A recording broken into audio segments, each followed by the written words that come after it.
Bonjour à toutes et à tous. Aujourd'hui, donc sur cette vidéo-là, je vais vous parler d'un autre type de bracelet après avoir fait le cuir et la maille milanaise. Pardon, le cuir et le natto, c'est la maille milanaise. Alors la maille milanaise, c'est un bracelet en métal. Je me suis posé la question si j'allais pas la grouper avec un bracelet en métal traditionnel, mais il y a tellement de choses à dire sur les bracelets métal que je ferai une vidéo vraiment à part pour cela. Et je vais essayer de rassembler des montres pour qu'on puisse avoir plusieurs exemples différents et voir comment on les règle et ainsi de suite et ainsi de suite.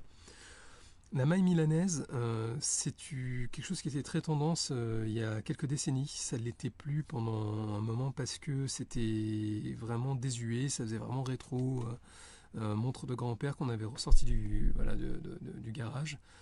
Et évidemment, comme toujours, le cinéma a fait son œuvre et encore James Bond, pour changer, a remis au goût du jour sur une très très belle Omega qu'il a aidé à concevoir d'ailleurs. Un bracelet natto, bracelet, oulala, qu'est-ce que j'ai avec le natto aujourd'hui, la maille milanaise, avec la maille milanaise. Et du coup, elle est proposée encore une fois, comme pour le natto, avec pas mal de modèles. Euh, alors pour la maille milanaise, je l'ai conseillé à un ami pour une de ses montres, et quand il l'a commandé, il n'a pas eu l'effet escompté. Et en effet, quand il m'a montré la maille milanaise qu'il avait commandée, c'était pas ce que je lui avais conseillé à l'origine. Pourquoi? Parce qu'en fait, les mailles milanaises, il y en a de plusieurs sortes. C'est pas simplement une sorte et puis vous prenez la bonne taille. Et donc, il faut bien regarder ce qui peut correspondre à votre monde et correspondre à votre état d'esprit, à ce que vous voulez, à votre style et ainsi de suite. Voilà une maille milanaise que j'ai montée sur une de mes montres, une Lige Design. Je ferai une vidéo sur cette montre-là parce qu'elle est exceptionnelle, pour moi en tout cas. Après, c'est une question de goût. Elle est inspirée d'une très très belle montre d'une grande marque, mais elle est très très bien faite. Elle était fournie avec un bracelet standard métal et je voulais quelque chose un petit peu plus, voilà, un peu plus sympa. Son bracelet, c'est celui qui était monté, qu'on voit, qui est monté sur la Starbucks que j'ai faite et je vais vous montrer comment je l'ai fait dans une autre vidéo. Parce que je vais fabriquer aussi son homologue, mais en bleu cette fois-ci, façon Schtroumpf. Donc voilà, pour ne pas avoir des montres trop identiques, je voulais quelque chose d'un peu différent. Et en effet, j'ai obtenu un résultat complètement différent. Hop, donc boucle déployante, très élégant. Hop. Et voilà, j'ai une montre complètement différente, avec un cachet complètement différent. Ça lui donne un côté un peu plus sport, un peu plus plongé.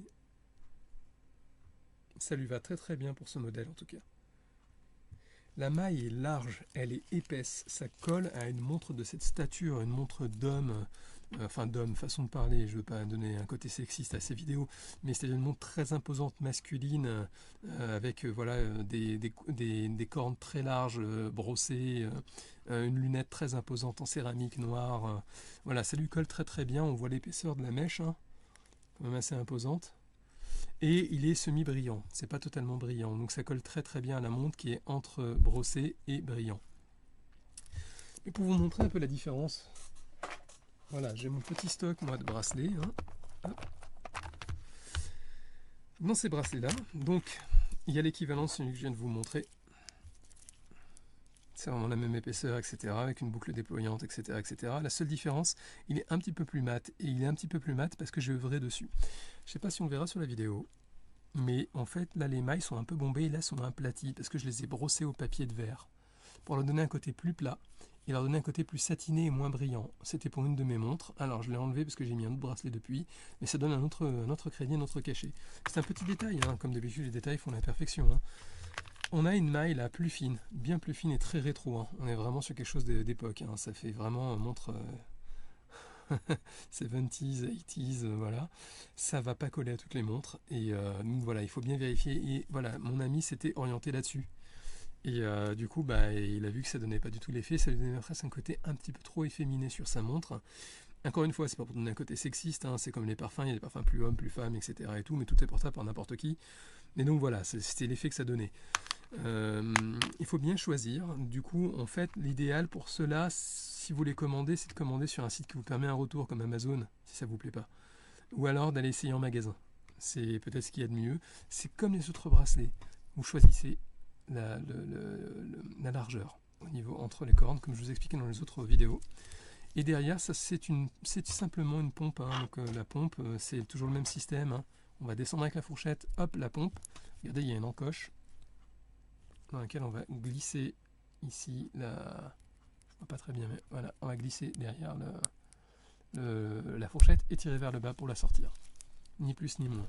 Ça existe en couleur. La bleue est tendance sur Amazon en ce moment, on la trouve sur plein de montres. Vous avez du noir, il y a de quoi faire. Par contre, moi je trouve, après c'est une question de goût, si vous prenez un bracelet d'une certaine couleur, il faut qu'il y ait vraiment un rappel sur la montre. Là, vous voyez, si je mettais ce noir-là, brillant sur cette montre, pour moi c'est pas saillant. Il y en a qui aimeront peut-être, mais c'est pas pour moi c'est pas saillant. La maille milanaise, c'est pareil, ça s'entretient facilement, par contre ça accroche la saleté. Comme les mailles sont petites, si vous transpirez beaucoup, ça risque de laisser des dépôts gras derrière. Donc il faut la nettoyer de temps en temps quand même, hein. Donc ça s'entretient, une montre hein, comme n'importe quel objet que vous portez tous les jours, hein, comme des vêtements, etc. Donc vous prenez simplement, vous le défaites si vous pouvez, sauf si la montre est étanche vraiment et que vous allez être vraiment précautionneux. Donc pour celle-ci, hop, je défais comme ceci. Vous la posez sur un endroit qui ne risque pas de la rayer, etc. etc. Donc si possible sur une serviette par exemple. En même temps ça permettra d'aspirer tout ce qui est liquide quand vous allez nettoyer. Petite brossette, un tout petit peu de savon à nettoyer vos mains, hein, tout simplement. Un peu d'eau et vous frottez derrière. Voilà, et vous épongez après et vous laissez sécher. Votre montre est propre. Vous faites pareil pour l'arrière du cadran, sauf si elle n'est pas étanche. Vous faites très attention à cela. Et vous avez une montre toute propre, toute prête à être portée. Donc pour la maille milanaise, il n'y a pas grand chose à dire à part voilà, qu'il faut bien faire attention aux grosseurs des maillons. Et puis après, voilà, faites-vous plaisir. C'est plutôt rare, tout le monde ne porte pas ça. Si vous voulez quelque chose d'un petit peu plus original, là vous êtes sur quelque chose. C'est plutôt bien. Après, regardez bien sur quelle montre vous allez le mettre. Et si c'est quelque chose vraiment d'élégant. Une chose qui peut aider, j'utilise ça souvent, mais c'est vrai qu'on n'en a pas parlé dans notre dernière vidéo, mais pour savoir si un bracelet a déjà été mis sur une montre, pour voir ce que ça pourrait donner, vous pouvez taper dans Google le nom de la montre et vous tapez à côté le nom du bracelet. Type par exemple, je dis une bêtise, hein, mais si vous avez par exemple une Omega Seamaster Dive et que vous voulez voir si ça va avec un bracelet du type maille, si ça a déjà été fait, un petit clin d'œil, et c'est simple, vous tapez dans Google voilà, Seamaster Dive et vous essayez de mettre mesh, voilà, pour le bracelet par exemple, plutôt que maille milanaise. Plus de résultats en anglais qu'en français comme d'habitude, et vous mettez à côté on wrist, c'est-à-dire sur le poignet, et là vous avez plein de photos de personnes qui ont essayé ça, et ça vous donne une idée sur le poignet ce que ça donnerait. Donc n'hésitez pas à essayer ça, voilà, éventuellement. Hein. Pour ce genre de bracelet-là, je pense que j'ai pas grand-chose d'autre à dire. Il en existe, je ne l'ai pas ici puisque j'ai un autre appartement dans une autre ville un petit peu lointaine où je ne pourrais pas aller la chercher là maintenant.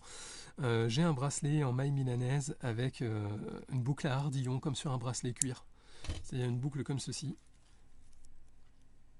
Voilà, que j'ai monté sur un hommage Omega justement, que je vous montrerai sur une autre vidéo. Je vous ferai une présentation en fait. C'est un fabricant asiatique qui fait de très très belles montres, très inspirées des grandes montres de luxe, mais avec de très belles finitions. On parle de verre saphir, de mouvement NH35, donc mouvement fiable, voilà, et ainsi de suite.